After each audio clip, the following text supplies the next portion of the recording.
want to show off the project you've done, feel free to include it. I think it's really good for recruiters to see the projects you've worked on, and the technologies, and how you write your code basically, and stuff like that. Also your certifications. So if you have any certificates like AWS, Azure, or anything related to that, just put them in, because you're trying to show off yourself, right? So just include as much materials as you need. And of course, your contact information is really important. So if they want to give you the job, they have your phone number or your email to contact you basically. So I think that's all for the resume part. I think I covered most of it. And the next one is, let me just, if I can go to the next slide. The next one is like the interview process. So for me, I've so far interviewed with like 6 companies, and I'm just going to summarize what I've learned so far from the experiences. First is like, you really need to do your research on the company before you go for an interview. You really don't want to go to the interview, and when the recruiter starts to ask questions about the company, and you look like you don't know much about the company or stuff like that. So try as much as possible to do just a brief research on the company, know what they do, how the business works, and maybe a little bit about the technologies and how they use in the company and stuff like that. So just a brief research. It doesn't have to be very deep, but recruiters often try to ask questions on this, so just to see if you've done your research, or if you're even interested and you're not just trying to waste their time. So yeah, this is really important to research the company. And another thing I wanted to mention is not related to the company, but Hungary in general. If you are looking for a job, especially in the tech industry, if you require a visa, for example, you're not a citizen of Hungary, or you don't live in the European Union, then I think it can be challenging sometimes, because companies often don't like to sponsor visas for third country nationals, right? So some do, some don't, but I think it's a really, just 1 second, let me check the chat. Oh shit. Yeah, but I think it's a really important point as well. So it can get really, really difficult when trying to look for a job, because most companies are not willing to sponsor a visa. The ones that do are just little. So that's what we have for now, basically. The next is the types of interviews we have. We have behavioral, technical, and case. And the behavioral part is just, I think, often comes in the beginning. So it comes in the first aspect of the interview process. They try to get to know you, and they ask you questions, like very common interview questions, basically, about yourself. How do you do this? Where are you from? And stuff like that. So they try just to get to know you. Basically, it's not so difficult. The hard interview part is the technical interview, right? And that's the part where you have to answer questions about, if you're applying for data science or software engineering or whatever. They'll try to ask you questions to see if you really know what you're doing. And often at the end, they will give you um, like a code, or challenge or something. You have to write some code, basically. They'll give you a lead code or some problem to solve, or ask you to write a code that does this, solves some technical problem, basically. And there's a case type interview, which doesn't often appear for junior roles, but in case of manager roles and stuff like that, they often ask you, suppose you have this case, so case, please, what are you expected to do when this happens, and stuff like that. So it's not so common for junior positions, mostly for technical, I mean, managerial positions. And the next part is like how to prepare for the technical interviews. For this, I would say you definitely have to solve a lot of problems on Leet code, for example, or Hakarang or anything like that. So, and also revise your notes on your like technical theory, like um, for example, abstract classes and stuff like that. They often ask questions like this. So just try to go through the notes they've given you in school or research online on the common interview questions, and because they try this is the hardest part basically. If you can pass this, then you'll definitely get the job, I think, if not something happen along the way. But oftentimes they will give you some challenge, some problem to solve, right? And if you are not familiar with how to solve them, or your problem solving skill is not so good, you will find it very, very challenging. So for this, I would say if anyone gives you like a problem, first try to explain to them what the problem is, just to make sure you understand the problem, and try to explain to them what your solution is. The solution doesn't have to be 100% perfect. It can be just a work in progress or something, but just don't jump into the code and start coding when they give you the problem, because they want to see how you solve problem basically. So try to explain to them what the solution is for this particular problem before you start coding. If they are fine with the solution, then they will allow you, to tell you to just start writing the code to solve the problem. And yeah, next is strategies for common interview questions. Like I said, it's very important to research your companies, and also you should know the behavioral interview questions. For example, tell me about yourself. You should know how to answer these questions, right? So you can Google them or check them online, common interview questions, and just write them down maybe, and practice by just answering them, because they will eventually ask you these questions, and you don't want to be like look very, I don't know, not ready or something like that when they ask you these questions. So try to plan before the time. And also you can check mock interviews on YouTube. There are tons of mock interviews you can check online, just to see how the process is, especially for technical interviews. You can see how they might ask you to design something, for example. Then you can just learn and have an idea of what or how the interview will be, especially if you are new to this, so you've never done something like this. So it's really, really important. And my last tips are basically to be very, very confident in yourself. I know it's really challenging to be confident, especially if you're very, very nervous or very anxious, but it's really important to have that confidence in yourself, because if it will help you a lot basically, and the interviewers will kind of see it in you, and be able to communicate with them effectively, so you understand each other. Don't try to dodge questions, or try to not answer them, or some stuff like that. Normally interviewers really, really hate it when you do that. And also be careful to not mention what you're not too familiar with, or what you don't know, because they'll try to ask you questions based on that. So if you are not really well versed on a particular topic, don't try to look smart by mentioning it, or stuff like that, because they will keep asking you questions from that point. And the next part is like, or the next tip is the problem solving approach, like I mentioned. So don't try to jump into the code. Try to explain the problem and show them your solution. You have to think it through. You have to practice. It's a skill basically, problem solving. So you have to practice a lot on how to solve problems and how to approach problems. I think it's really, really important.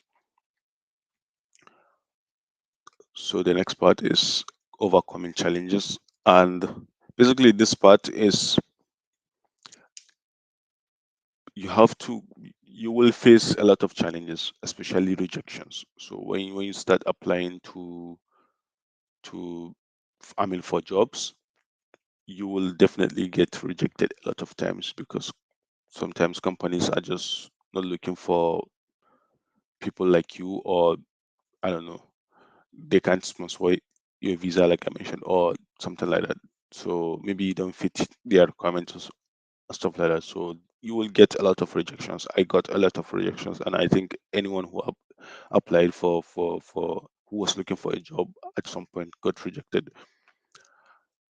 So my kind of tip on this is to view rejection as a learning opportunity rather than a reflection of your worth. So don't feel bad when you got rejected, because just see it as either way it's a win because you've learned something from this. So don't try to put it on yourself that maybe you are not qualified or no, just try to see it as a learning opportunity. It happens to, to basically everyone. If you've applied, if you try to achieve something, you fail at some point, and that's how you learn. The next part is try to request feedback from interviewers. When you after the interview, if you're not sure about how the interview went, just ask them what they could have done maybe slightly different, or how to improve areas of improvement. I think most interviewers are willing to give you feedback on that. And then and lastly, like, you need to be very very persistent and resilient. So just because you failed particular interviews, don't try to don't try to feel very very bad, or I don't know, just keep pushing yourself. That's how it is. It's really really challenging, especially for in the tech industry, because there are a lot of competitions. You're applying for a job and probably 200 other people are applying, so and maybe they need only two. So obviously it's going to be really really challenging. And the next part is the imposter syndrome part. It's not, it's after you've gotten the job. Basically, sometimes you feel like you're not really, I don't know, qualified to be where you are. Maybe you cheated your way or something like that.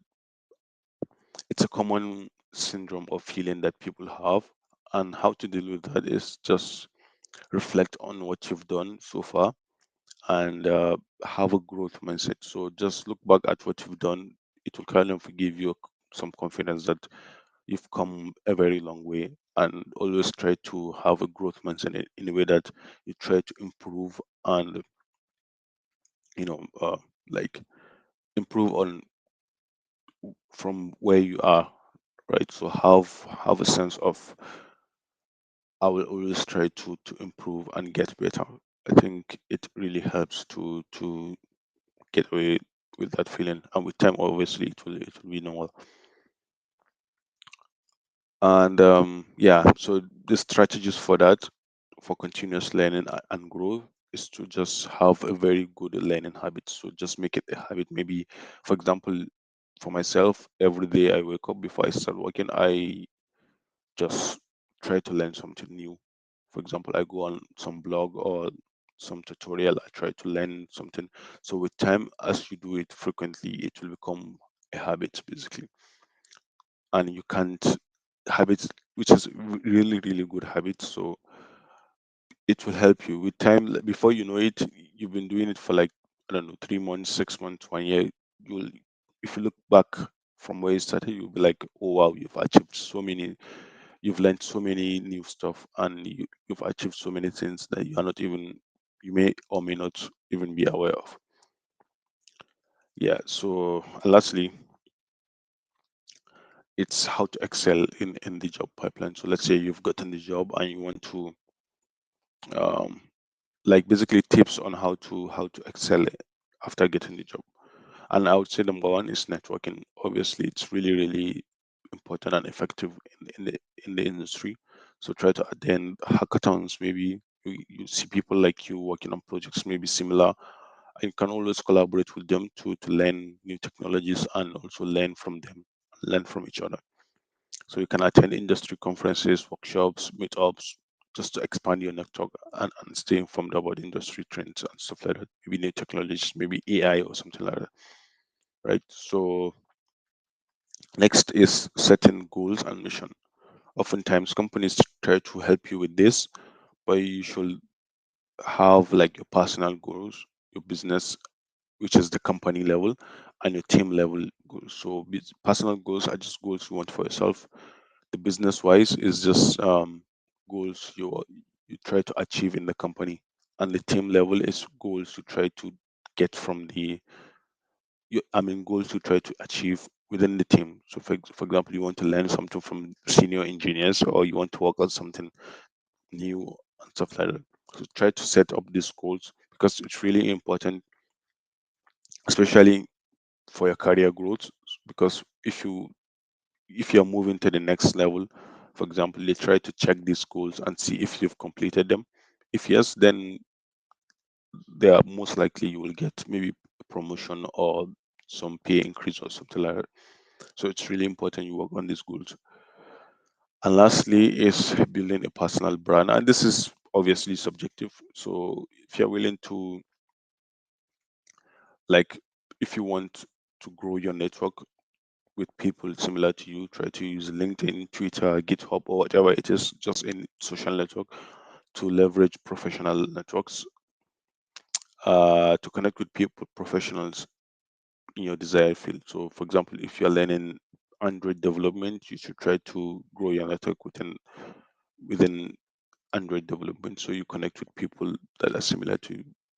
So it's really important because you can expand your network and you may even collaborate or work on different projects. Yeah, so this is in conclusion, just to recap on what I've been talking about so far. Number one is just to build and structure your CV properly. So it's really important to have a very nice, well structured CV, and is to prepare for interviews, both technical and non-technical interviews. So you should be you should be ready before you go for an interview, right? And lastly is to try to learn new technologies and collaborate, network, and build projects with other people. And try to also network, maybe attend hackathons, conferences, stuff like that. And keep pushing yourself because it will get really, really difficult with time. Just try to keep pushing yourself, be resilient, and set goals and try to incorporate very, very good habits. With time, it will get really, really easy. And yeah, that's it for me. That's what I have for today. I'll try to check the Q&A to see if I can answer questions. And if you have any questions, just feel free to ask me. I'm willing to answer. I don't know how to check this. Okay, so I can read out the questions to you if you can see them. Yeah. So I can see the first question. Do we need to speak Hungarian very well? I don't think so. For some companies, maybe. I don't know. But in Hungary, I don't think they really need you to speak Hungarian. It's a plus if you can speak Hungarian because you get to work maybe probably in different companies. But for example, where I work and most people I work with, maybe my friends work in different places, you don't actually need to speak English. I mean Hungarian, not English. So the next one is, what are some skills or programming languages that might be preferred by companies? So it depends on the role you are applying. For example, if you're applying for, let's say, data science, something like Python or any scripting language, JavaScript, TypeScript, whatever, maybe Go or Groovy, like stuff like that it's important for you. But if you're applying for, let's say, software development, let's say mobile development, programming languages like Kotlin or Swift, TypeScript for React Native, yeah. So it depends on what actually the role you are trying to apply to, right? So I wouldn't say like there's a specific um, language maybe a general language like for everything. So it depends on the role you are applying to. For example, DevOps or DevOps engineering normally use scripting languages, and mostly their work, they don't really work much on writing code. It's mostly dealing with infrastructure like cloud infrastructure, serverless files, and stuff like that. So for that, it's a totally different thing. But if you can learn Java and maybe TypeScript and Python, I think you should be good. So whichever one, if you have this, if you can learn these three languages, I think it should cover most of what you need to learn, because most programming languages are the same. They just differ in like how they operate and stuff like that. So I don't think it should be very. How can we stay motivated? It's very easy to get frustrated with the coding. Yes, it's really easy to get frustrated and just want to quit basically. But I would say just try to set goals. So don't try to have it in yourself. You will face challenges as you do this. So if you already have this mindset that I'm going into this and I'm going to face challenges, you won't try to quit because you are already expecting something like this. So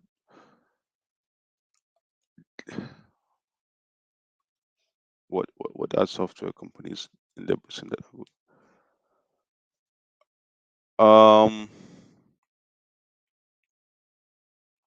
Software engineering companies in the percent, I'm not sure. I think if the one I can only remember is Dynata, and I don't think they sponsor visa for third country nationals, but I'm not sure. And I think Lego is in Debrecen. I'm not sure, but it's not a tech company obviously, but they have software engineering rules. And which one? Lego. We have Dynata and is it Texas Instruments. I'm not sure, but yeah, somewhere. But if you can also apply for in Budapest and try to work remotely in Debrecen. So I don't think it's you have to be in Budapest, for example. I have friends working in Budapest, but they're living in Debrecen right now. And when I was doing my internship, I was also it was in Nokia in Budapest, and I was a student. I was living in Debrecen, so you can totally do that. And what are some non-code, low-code tech jobs for students who are not interested in the field but not very good at programming part? Non-code, low-code. Okay, I would say if you are not so very good with programming, but you want a tech job, you should go for either product manager, right? Yeah, no, is it called product manager? There's a role, project manager. Yeah, I think it's project manager, right? So PM, they are called TPMs, technical project managers. For that, you don't really need any. You don't even need to know how to code. It's just you have to. It's a managing project, but companies often try to look for very senior employees for this. So I don't know if you can get it as an entry level job. But yeah, project management or maybe DevOps engineering. I know DevOps, it's really difficult, but they don't really write too much code. It's mostly infrastructure handling. So you can try to go for something like that. But the easiest one I think is technical project management. It's not so difficult. It's just managing Jira tickets and stuff like that. And you have to know how to communicate and deal with people basically. So it's not so complex. Let me check. Question from the chat: what are the programming languages that is best acceptable? What do you do in this situation that you don't have an answer to question in an interview? So first, let me answer the first one. What are the programming language that is best acceptable? I'm not sure if there's a programming language that is best acceptable, but generally programming language that is best acceptable for depends on like for what, for example. So we can have programming languages that is best acceptable for data science and AI related stuff. I think is Python, for example. Programming languages that is best acceptable for web development generally is JavaScript or TypeScript. So it depends on like the what you're working on or what you're trying to build. But in general, if I would suggest like I mentioned, you should try to go for either Java, Python, or TypeScript. Maybe JavaScript or TypeScript. If you can learn at least two from the list, I think you should be good. Or maybe C sharp. Some companies use C sharp, but if you have Java knowledge, then C sharp wouldn't be very difficult as well. So, and the last question is, what do you do in a situation that you don't have an answer to a question in an interview? Just tell them, be truthful and tell them that you don't really know much about this. So yeah, that's my recommendation. Don't try to act smart or try to um maybe let's say try to make it in a way that the interviewer won't understand what you're trying to say, or try to switch it up or something like that. If you don't know the answer to the question they asked, try as much, don't just say no, but try as much as possible to just tell them what you know about the topic. For example, if they ask me about dependency injection and I'm not very familiar with dependency injection, I will tell them that I know this is what dependency injection is for, but I don't know much, because they might try to ask you like very complex stuff in dependency injection. So I'll tell them I don't know much about dependency injection, but this is what I can say based off my knowledge as of now. But I'm willing to learn. So you can add that part. I think it's a good. And yeah, I don't think we have any questions, or if you have, you can ask them. Okay, so if anyone has any questions, feel free to put it in the Q&A section. I guess we can move on to Abhijit. Yeah, yeah. And lastly, thank you very much. That's all for me. These are my links if you want to reach out to me or contact me if you have any questions. Yeah, thank you very much. See you Thank you so guys. much. Abhijit, can you share your screen?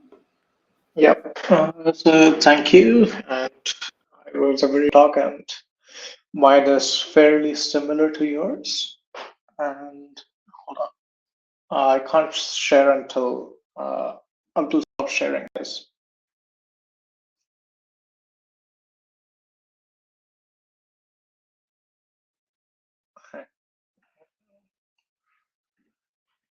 Okay. All right. So my name is Abhijit Sharma, and a former data analyst intern at MSCI. And I got about my experience in getting that intern, and also about the whole application process and how you can apply for internships and what all things you need to know. And so I'll start off by just introducing myself. I'm a second year in computer science engineering, bachelor's at Unideb. So I have around 1.5 years left. And for this summer, I will be hopefully interning at Citibank, and I'll talk more about that process as well as part of this talk. So let's just get it. And for the agenda, there will be like basic introduction, which I've already got, and then we'll go with the resume. and how to find internship opportunities, and the entire application process, how to prepare for interviews, and finally a Q&A. So let's just get started. So in resume 101, okay? And Elo did a good job talking about ATS, and after that, even when the recruiters get your resume, they have to scan it initially to see if it's worth it to send you like an online assessment or a technical assessment. So how long do you think recruiters look at a CV before they make that judgment for the first time? Anyone have any ideas? You can put it in the chat or.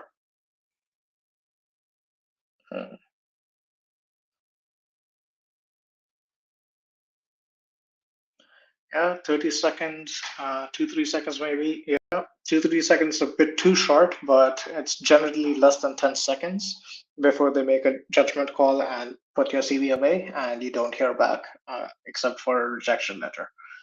So what all things you need to do after clearing the ATS section so that the recruiters look at your CV and are interested in it? So general tips for entry-level positions such as interns or new grad roles, it should be like the CV should be a one-pager. Anything longer than that is generally for more experienced people or people who are coming from academia and who have research papers and things like that. And your resume should be in PDF format with a very simple like name.pdf. So mine will be like abhijit.pdf, and like simple stuff. You should proofread your CV so that there is no like spelling mistakes or weird like indentations and things like that. So it should be clean and simple CV. And generally, you should use a reverse chronological order. So you start from the present and then you work your way backwards. There is some debate. You can switch between like education coming first or experience in that sense, but then that generally it's better to put in like completely in. And to facilitate that, you can use like a standard template. And two of the more popular ones, which I am aware of, is like Jake's. So my CV is based on Jake's template, and I've just pushed out the details in it to things which I know. And the other one, which I've heard good things about, and a few of my friends use it, is the Pirate King template. Both of these are free, and you can just click the links when I share this deck with you, and you can just copy it from there. And so these are like the general big tips so that your CV is at least presentable. And then going on to what how should you specify your bullet points and things which you have done. So for project-based things, for experience and project explanations, you should use fact-based metrics, and you should qualify them and quantify them on the impact they have had. And you should use like the STAR method, which is the situation, task, action, and result. So for example, in my CV, you can see like led a team to design and implement an autonomous car system using language Python and Raspberry Pi, resulting in successful navigation of complex maze. And later on, achieved 98% accuracy in recognizing 100 digits. So these two things, they provide credibility to your to your work, so that people who are looking at it are they understand what you're talking about. And when you go into an interview, they will ask you questions about how did you measure that accuracy, how did you measure that you had an impact of X% and things like that. And that will have you will have a good talking point once you're in the interview, and we can have a good discussion around that. And similarly, you can use action words, which I have like you can look it up, and there are like a lot of action words, and you can use any combination of them. Try not to reuse the same words twice, because it just doesn't sound. It sounds very repetitive. So try and use like thesaurus or things like that to have like similar sounding ones. And but then the question becomes, if you're applying for your first internship, what do you put in your CV, because you don't have any experience? So I think there are three major things. Those are projects, open source contributions, and certifications. So let's start off by projects. So a really good place to start, if you're starting out from scratch, is like a course. It's a free course from Java Start called Java Start by EPAM, and it's a very interesting course because it's project-based learning, and you use GitLab for it for testing. So each module you have to submit like a project, and it will run some tests on it, and then if you pass all the test cases, you get on to the next module and things like that.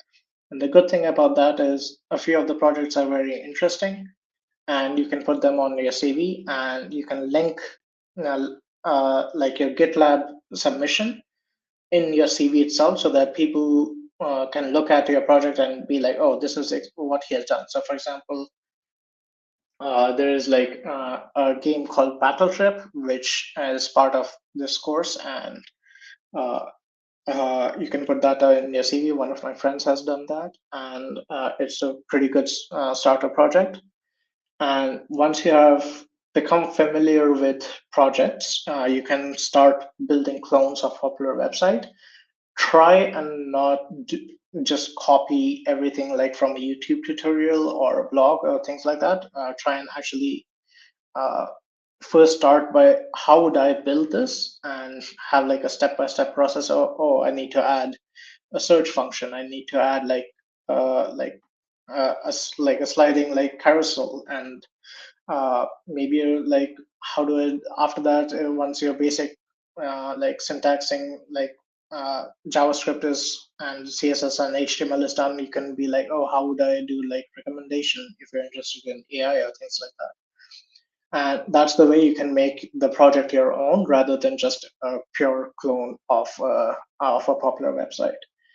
And while these two are the more like low-hanging fruit of projects, the more interesting ones are you build something that you would like to use yourself, and in that case, you have a very good story to tell in an interview, and like why I built this, how I built it, what was the need, what were the challenges, and all of that makes like a really compelling story, and it's a very nice way to break the initial ice and become comfortable in the interview as well. And it's generally more impressive.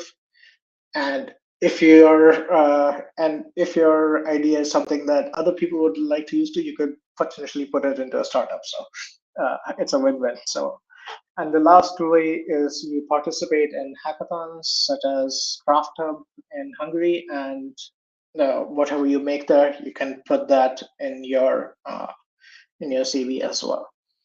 And the second thing which I have done a lot more of is open source contributions.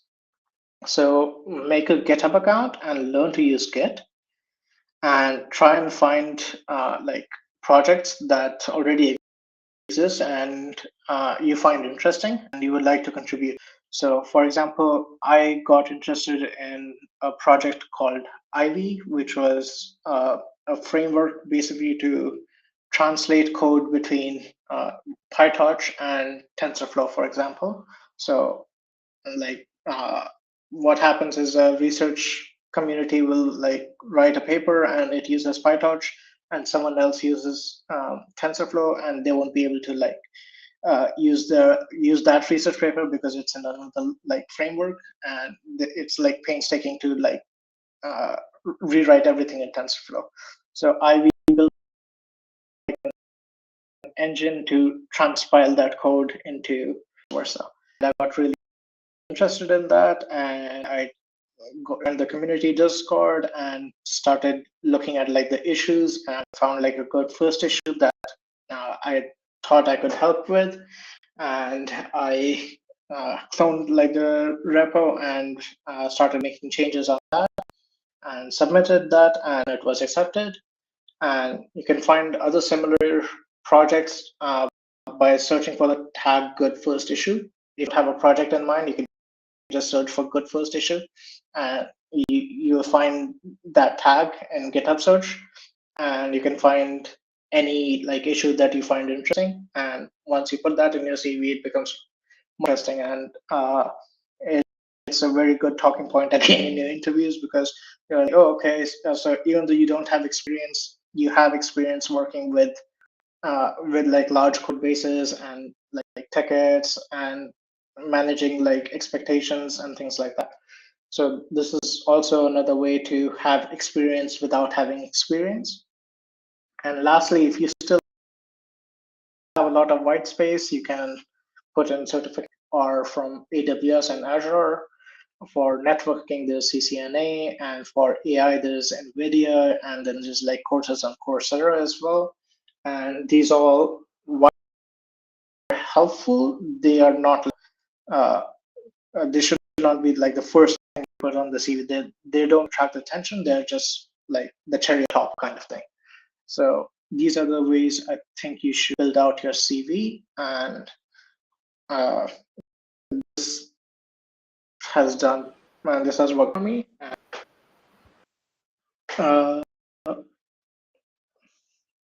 so I will move on to like, how do you find opportunities? So in generally two ways. You either go through the LinkedIn and search for intern, Hungary, and most up-to-date openings. And generally this process is much, there are like 20 applicants, and sort of down to luck whether you will be selected or not. So generally prefer going through the professional days and having a mock interview. Both, so uh, in the mock interview at MSCI, when I gave the mock interview, the person was impressed by. They got in touch with me about the internship position, and yeah, in the first place.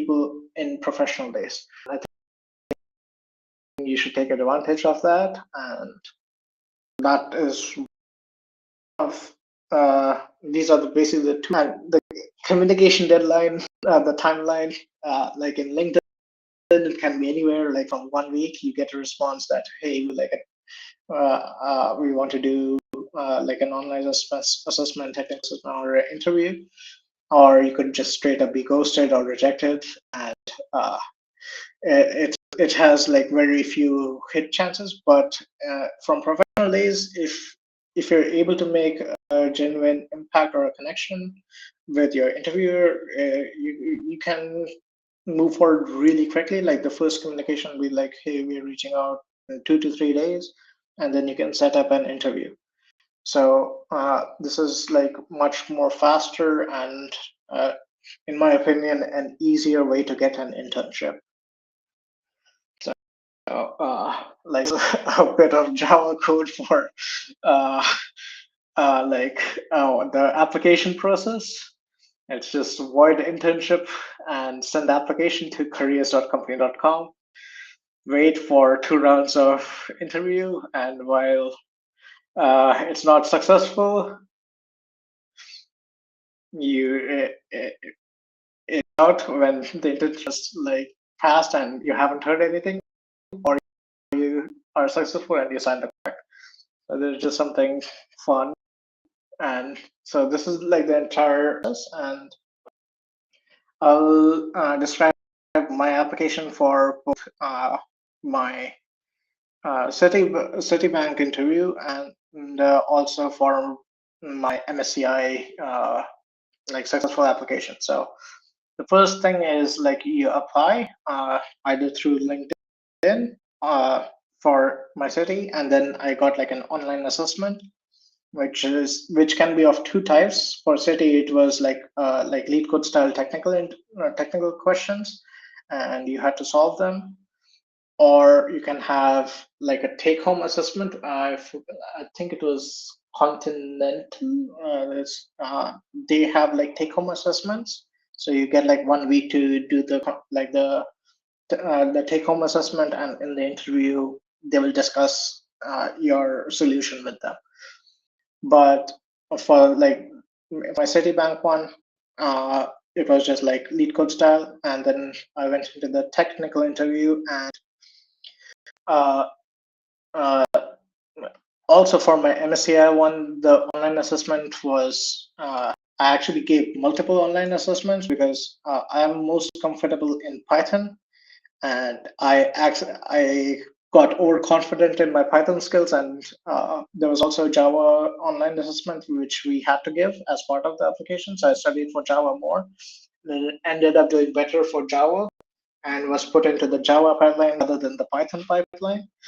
And that's why I got like initially rejected by MSCI because I didn't have I didn't pass the Java interview, and then later moved on to the data analysis position, which only had Python and SQL, which I was decent at. So that was my MSCI one. And in Citibank, we had the technical interview. The technical interview was largely like a mix of lead code and some logical reasoning questions, because the position was of quant analyst, not like pure programming. So they also had like math and logical reasoning and Python questions. And so this is like the technical interview part. And after that, in the HR interview, it's generally much more simpler. And in HR interview, it's mostly like if you had two deadlines at the same time, which one work, and how talk about like a challenge which you faced during work or a project, and how were you able to overcome them. And if you are successful through all this entire process, you get an offer. So that's basically the entire application process.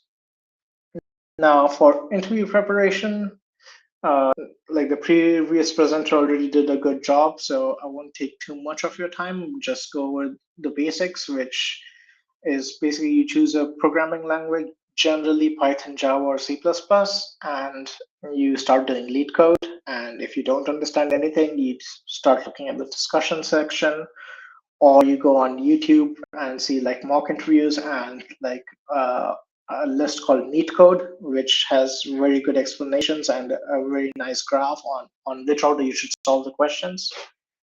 And you should have a good knowledge of your coding and CS fundamentals of data structures, algorithms, and like and how your language specifically works, like the internals, how it's like the object mapping and the internal fundamentals of a language. And generally, you should, as the previous presenter also said, speak out loud and don't stay silent, and walk through your thought process so that the other person can help you if you get stuck or making some mistake.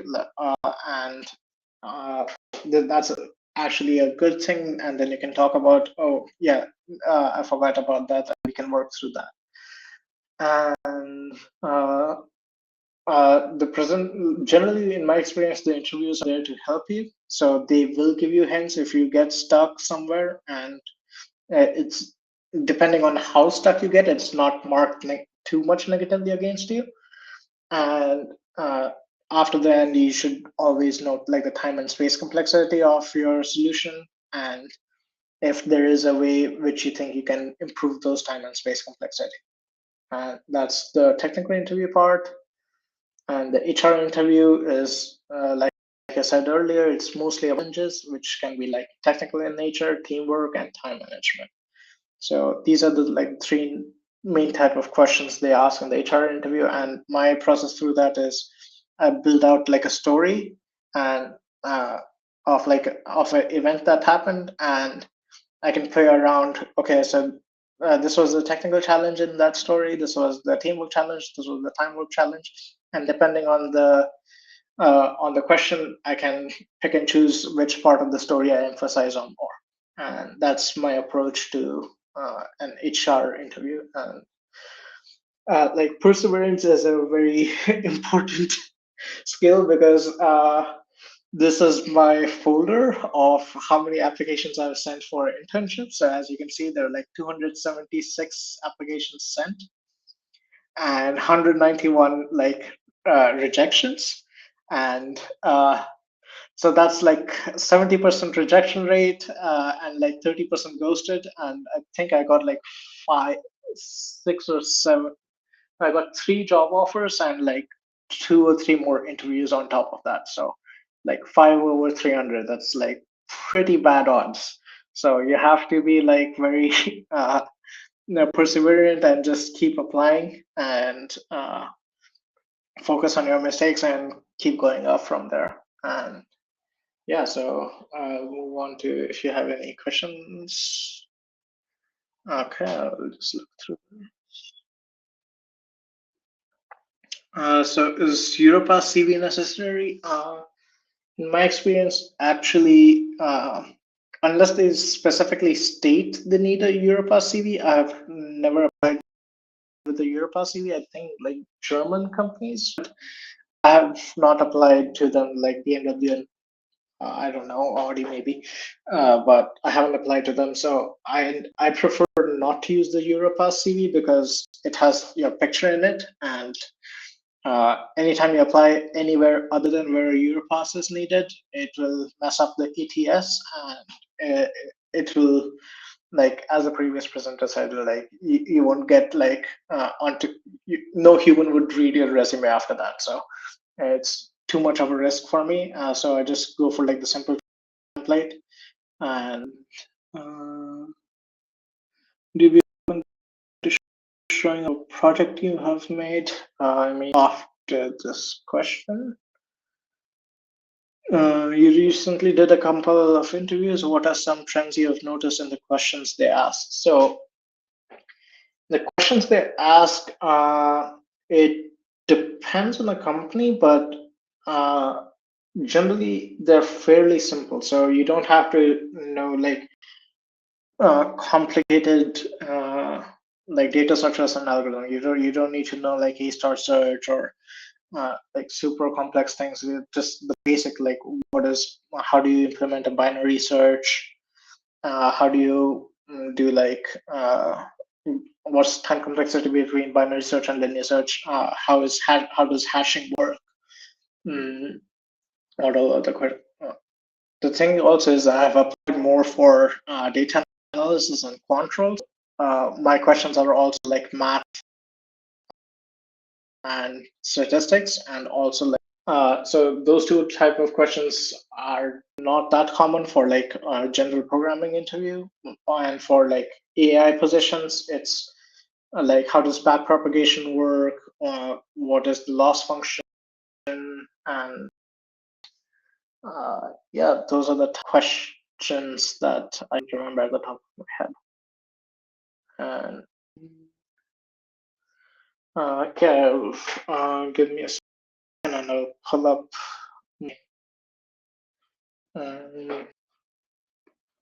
GitHub and I'll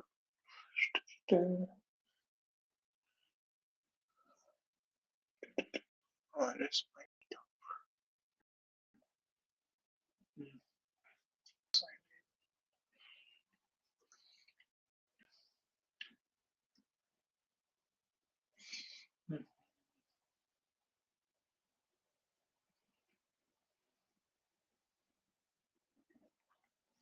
right, so this is my GitHub, and so the two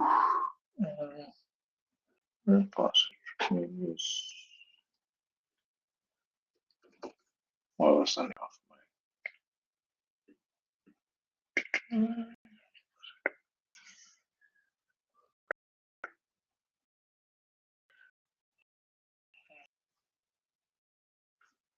Yeah, this is a fairly old project which I worked with as part of a team, and the task was to basically have an autonomous car, and it does lane tracking. I mean, it's an autonomous car, which mostly like just a pair of wheels with like motors and battery attached, and you have to do like lane detection and number recognition for like a speed meter. And this is one of my projects, and the other one is like an MNIST data set, and I use Docker to orchestrate the entire build process for a ML ops position. And this one I don't have like a really nice link for you or like video.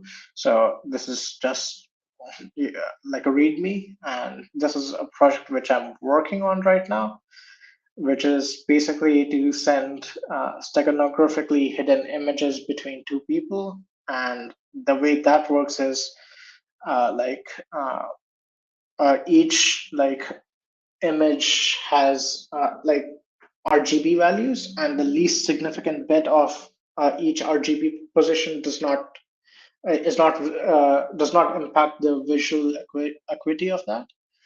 So you can hide information in the last, like the least significant bits, and you can actually store another image inside it, and you can then extract it later. And obviously, you will lose some information with it, but it's not as bad as it sounds. So that's one project I'm working on right now. So the question. Mhm. Would you mind talking about what day in your life looks like at work?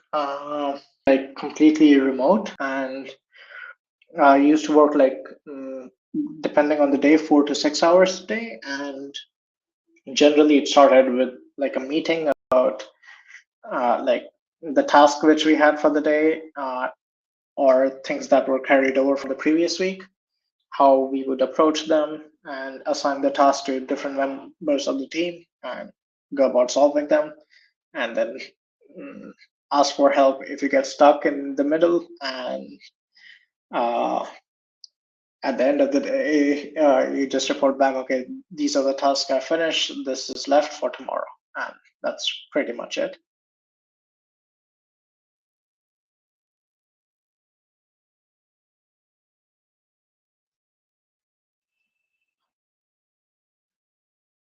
Mhm. Abdul Rahim, are you still here? Yeah, I'm here. Would you mind answering the two questions? So the last two questions, right? Yes, please. Yeah. So the first one is how do internship differ for how do interviews differ for internships and full time? Okay. For this one, I would say for internships is I think a lot easier compared to full time. So if you're applying for internship, I wouldn't think they will try so hard to question, like ask you very difficult questions and stuff like that. But for full time, it's you have to prepare for it, especially when it comes to the coding part. They normally try to give you maybe an intermediate level or maybe hard level exercise to work on, or maybe sometimes it's not even related to lead code. They might ask you to design something and implement it. For example, design maybe an express server or something like that, right? So that's, or maybe a REST API that does this, and how will you implement the starting from the design, how will you implement the endpoints, how will you cache the data and stuff like that. So I don't think they will ask this type of questions in for internship, because internship as a student you're not expected to have a very well vast knowledge of whatever it is you're applying for. And the second question is, will you mind talking about what a day in your life looks like at work? Yeah, for me, to be honest, my office is not so diverse, so I don't I don't know. I don't go to the office very often. I go like maybe once or twice a week. But I think it's really really interesting because I work on like a streaming platform, so we get access to free HBO Max subscription, and we also get to watch new shows and TVs before they are released to the public. For example, we go for premieres in cinemas to watch new movies and shows. And oftentimes we have like very nice events. We go out like with colleagues and maybe for dinner or something like that, right? And we get a lot of free merchandise basically. So yeah, it's really fun, but I don't really go in that much. Yeah.